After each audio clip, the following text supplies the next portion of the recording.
দ্বিতীয় ওয়ানডেতে বাংলাদেশ ইমার্জিং দলকে ৩৩৩ রানের টার্গেট দিয়েছে সাউথ আফ্রিকা ইমার্জিং টিম।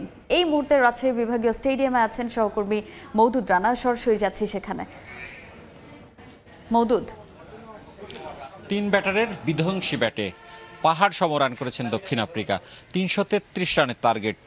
দক্ষিণ আফ্রিকা ৭ উইকেট হারিয়ে নির্ধারিত ৫০ ওভারে ৩৩২ রান সংগ্রহ করেছেন।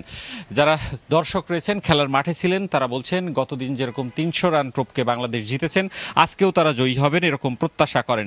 তবে তারা বলছেন যে বাংলাদেশের যে বোলাররা তারা খুব বেশি ভালো করতে পারেনি। রিপন মণ্ডল, মারুফ মৃধা, মাহফুজুর রহমান রাব্বি ২ উইকেট করে পেলেও তারা প্রচুর রান দিয়েছেন। এবং অন্যদিকে দক্ষিণ আফ্রিকার কনর স্টার্থুইজেন ৬৮ বলে ৯১ রান করেছেন। অ্যান্ডেলি ম্যাকগেইন ৬৩ বলে ৫৫ এবং ডায়েন ফরেস্টার যিনি বিধ্বংসী একটি ইনিংস খেলেছেন ৫৯ বলে ৯৬ রান।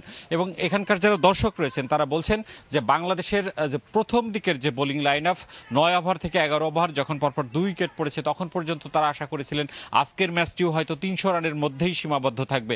কিন্তু যখন ডায়েন ফরেস্টার একটি বিধ্বংসী ইনিংস খেলেছেন ৫৯ বলে ৯৬ রান, তখন কিন্তু এই যারা দর্শক ছিলেন তারা কিছুটা হতাশ হয়েছেন। তারা বলছেন যে তারা আশা করেছিলেন যে বাংলাদেশের বোলাররা একটু রান কম দিবেন, কিন্তু সেই জায়গা যেহেতু হয়নি, তাদের প্রত্যাশা গত দিনের মতোই ভালো ব্যাটিং করবেন এবং আকবর সহ অন্যান্য যারা রয়েছেন তারা যে রানটি চেস করতে পারবেন সে ব্যাপারে তারা আশাবাদী। তারা বলছেন যে এই মুহূর্তে বাংলাদেশ ক্রিকেটের যারা লাইন আপে আছেন এবং যারা এই ইমার্জিং দলে রয়েছেন তারা প্রত্যাশা করছেন যে তারা যদি ভালো খেলতে পারেন তাহলে অবশ্যই জেতা সম্ভব। এবং তারা বলছেন যেটি এটি স্পোর্টিং উইকেট, সেহেতু ৩৩৩-এর যে লক্ষ্য সেই লক্ষ্যে বাংলাদেশ যেতে পারবে এবং বাংলাদেশ ম্যাচ জিতবে বলেই সবাই মনে করছে, প্রত্যাশা করছে। এই ছিল রাজশাহী থেকে আমার কাছে সর্বশেষ।